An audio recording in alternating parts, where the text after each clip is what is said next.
Hello and welcome back to step-by-step GuitarTuition.com. This is the second lesson in the Step 3 module for intermediate players.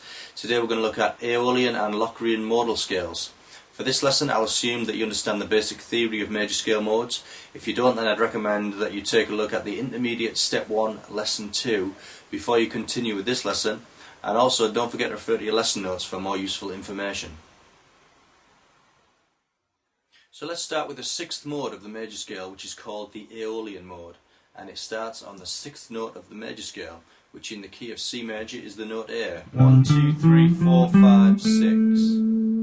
I should mention here that the Aeolian mode, or the sixth mode of the major scale, is more commonly referred to as the natural minor scale or the relative minor.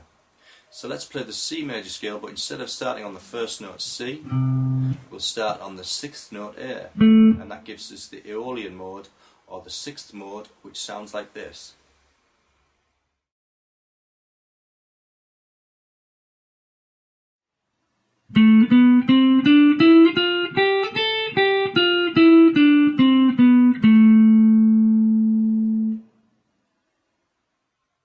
Now let's look at the seventh mode, which is called the Locrian mode, and it starts on the seventh note of the major scale, which in the key of C major is the note B. 1, 2, 3, 4, 5, 6, 7. So again we're going to play the C major scale, but instead of starting on the first note C, we'll start on the seventh note B, and that gives us the seventh mode, which is called the Locrian mode, and it sounds like this.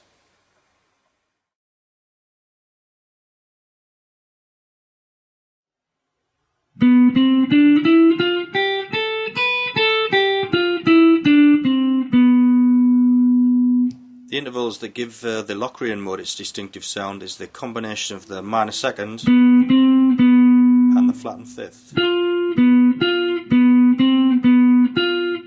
When you play those two intervals over the root notes.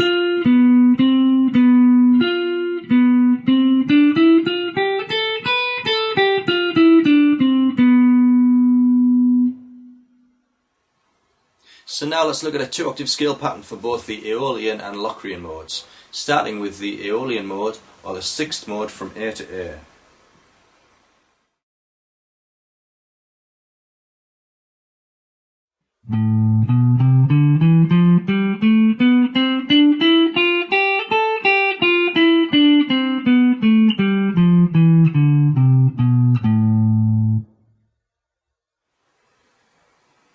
Now let's try the two-octave Locrian mode from B to B.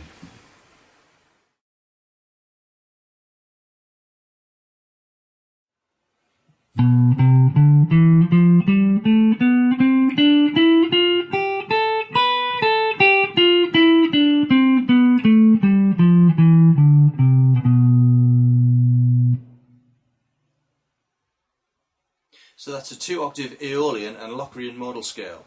And now that we've covered all 7 major scale modes, it might be a good idea for you to go back and recap on both intermediate steps 1 and 2, lesson 2, so that you can go over all 7 major scale modes and consolidate what you've learned so far.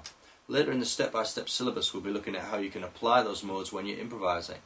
Okay, that's it for this lesson. I look forward to seeing you in lesson 3, where we'll be looking at added ninth arpeggios. I'll see you then.